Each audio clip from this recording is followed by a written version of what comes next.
Put your hands together for Graham Callis.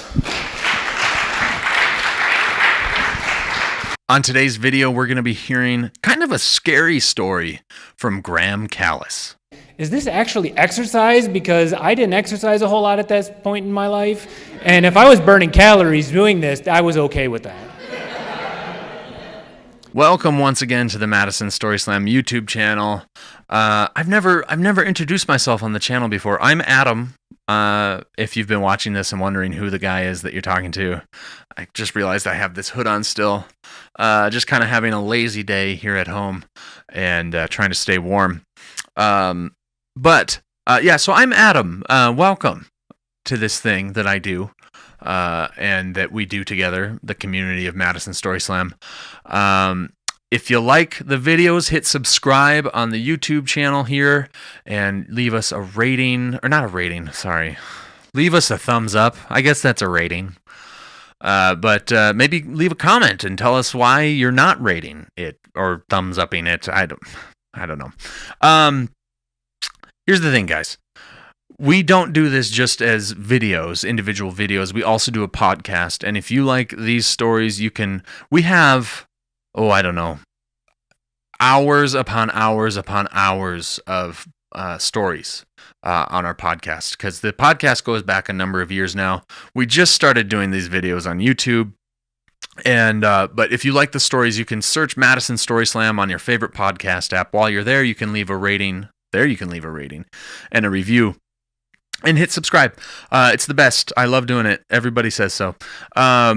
On today's episode of the show, we are hearing from Graham Callis. And this is Graham's second time telling a story at Madison Story Slam.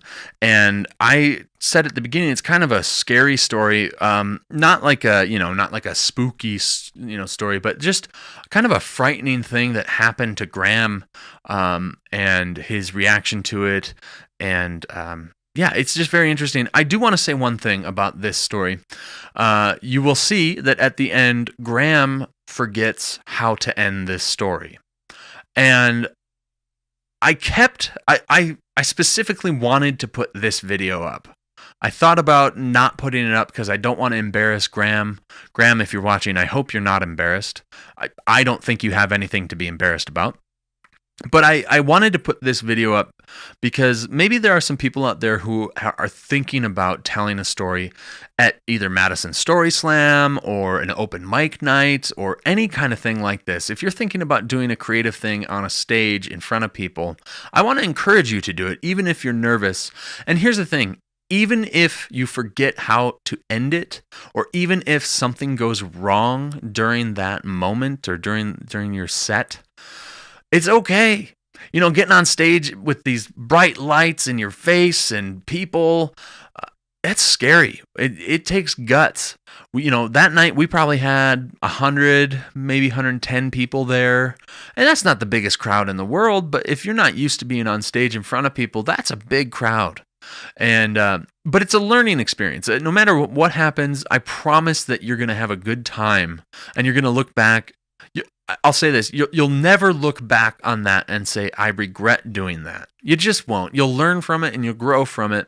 And the great thing is that then you can go up next time and take what you've learned from the last time and grow and give it another shot. It's tough sometimes, but that's the way it goes.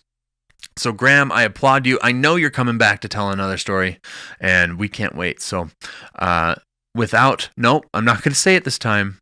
What I'm going to say this time is, here's Graham.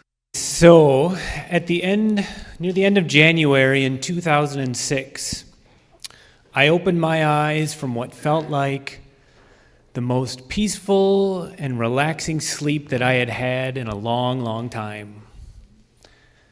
But the serenity of that moment shattered in an instant when I realized that I was sitting behind the wheel of my truck, bouncing through a snow-covered frozen farm field, heading directly towards one of Wisconsin's iconic barns.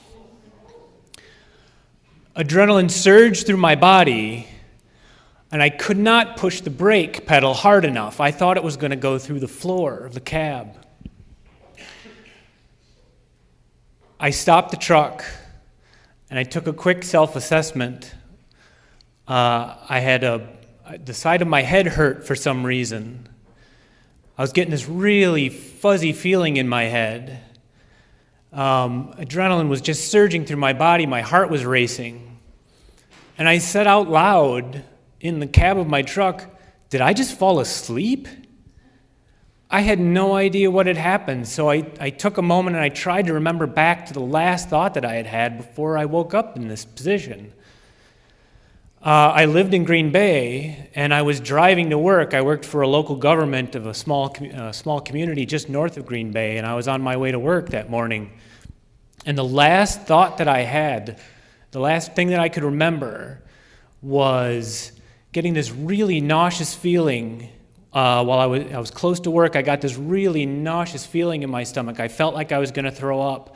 I kind of doubled over, and I grabbed the center console between the seats of my truck, and I don't remember anything after that until I woke up, bouncing through this farm field. So I kind of gathered myself together. I turned the truck, and I drove the rest of the way to work. I got out at work, I walked around the vehicle to see if there'd been any damage, and sure enough, there was some body damage just above the front bumper. I had no idea how that had happened. I walked into the office. My coworker took one look at me and said, "What happened?" Because I must have looked just like a ghost. I must have been just white as a ghost as I walked in. I said, I think I just blacked out behind the wheel. And he said, "You need to go to the hospital." And I said, "No, I'm fine. I feel okay now. I just have this headache coming on, and once that's gone, I'll be okay." He said, "No, you blacked out behind the wheel. You need to go to the hospital." So an ambulance ride later, I'm at the ER. They did a few tests. They took my vitals. They couldn't find anything wrong with me, anything out of the ordinary. They sent me home with a heart monitor. They put all these pads all over my body, and they hooked all these wires up to this little box. And I was going to have to wear this thing 24/7 for the next 2 days in case the symptoms came back so that they could see what was going on with my heart. I got home, and I'm trying to think through the logistics of how I'm going to exist with this thing and do the daily tasks that I have to do over the next 2 days with this thing attached to me. I sit down at my desk, and I start to feel the symptoms again. I get this real nauseous, tight feeling. I double over, my vision's starting to get blurry, and I get this real fuzzy feeling in my head. Back to the ER. They unhooked the monitor from me, thank heaven. And they look at the readings, and the nurse comes back, and she says, "From what we can tell, at the period of time that you said you experienced symptoms, your heart stopped for over a second." And I looked at her and I said, "What does that mean? What's going to happen with me?" And she said, "Well, sometimes in these situations, people end up having to wear a pacemaker." And I said, "A pacemaker? I'm 30 years old. I can't wear a pacemaker." And she gave me this look of like, "Yeah, you can wear a pacemaker at 30 years old. You just don't want to wear a pacemaker at 30 years old." So I was admitted. They performed an EKG on my heart. There was no abnormalities found. They did an MRI scan on my brain. There were no abnormalities found. A cardiologist came and talked to me. Went over my symptoms with me, and then he consulted with a neurocardiologist.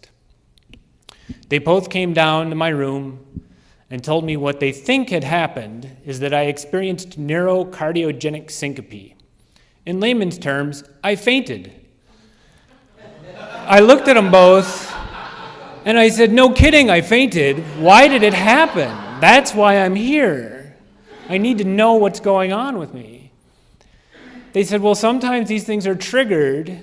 There's a trigger that you would respond to, like the sight of blood, or an extreme amount of fear, or extreme emotional distress." And I said, "I didn't experience any of those things at that point in time, so what happened?" They said, "Well, we're not sure, and sometimes it just happens absolutely randomly.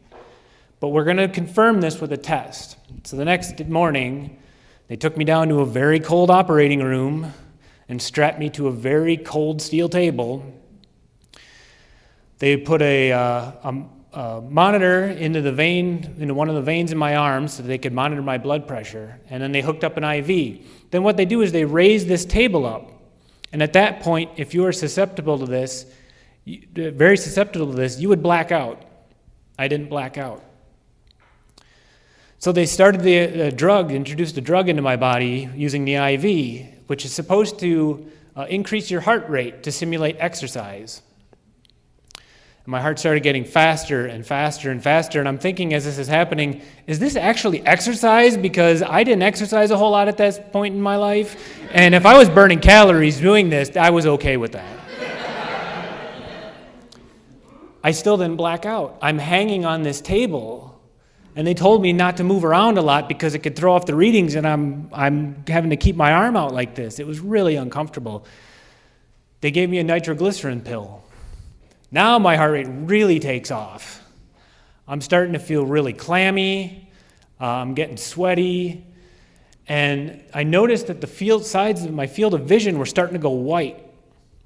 And what I could see of the world was starting to get smaller and smaller and smaller until it was just this little tiny dot, and I could see the doctor behind the window. They stopped the test. They lowered the table, and I came back to normal. I was brought back up to my room. They said, yeah, it's definitely something that you're susceptible to. My blood pressure was extremely low at that point in time, but I didn't black out. They don't know what my trigger was. There was no way to determine that. It's just something that randomly happened. So they put me on a beta blocker medication, which is, I can't pronounce the name of it, much less spell it, so I'm not going to try and repeat it here. But it basically keeps my heart rate nice and even. And then I was discharged. At that point in time, I decided that I needed to do some changes in my life so that I could help that medication work and so that this never happened again. So I started exercising more. I cut sugar. I cut a lot of sugar out of my diet. I started eating better. I also at that time took a little bit of time to do some research into what this condition is. And I found that some other groups of the population that are susceptible to this, fighter pilots who experience too many G's in the cockpit, they can just black out because all the blood rushes out of their brain. And then also teenage girls just at random can faint for no apparent reason whatsoever. And I can stand here with the 100% confidence and tell you that I am not a fighter pilot.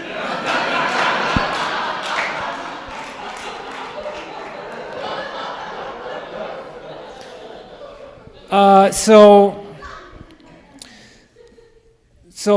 I'm on medication. I probably will be for the rest of my life.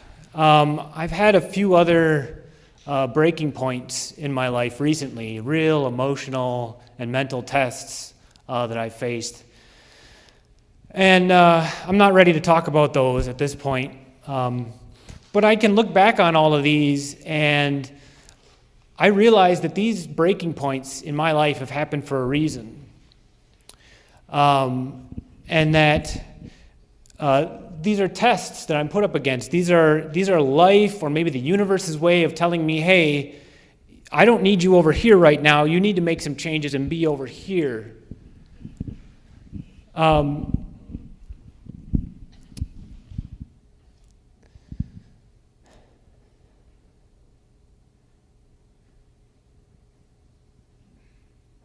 So I look at these as these tests that I've faced, and I'm feeling that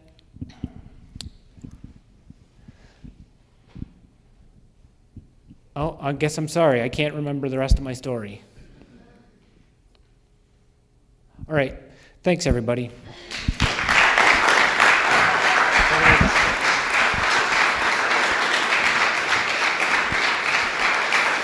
Thank you, Graham.